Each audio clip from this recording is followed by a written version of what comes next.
மாரிமக மாயம்மா மனக்குறைய தீர்க்கும் அம்மா இருவெள்ளி விரதம் சொல்லி எடுத்து வரோம் முழப்பாரி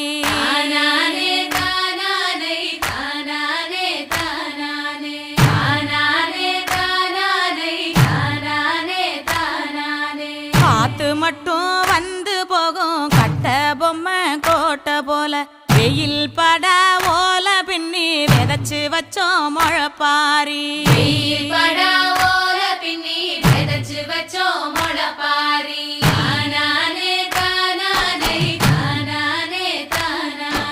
நடுவினிலே பொத்தி வச்ச நல்ல நல்ல ஓட்டிலெல்லாம் வித விதமா பயிர் விதைச்சு வெக்காளிக்கு போடுங்கம்மா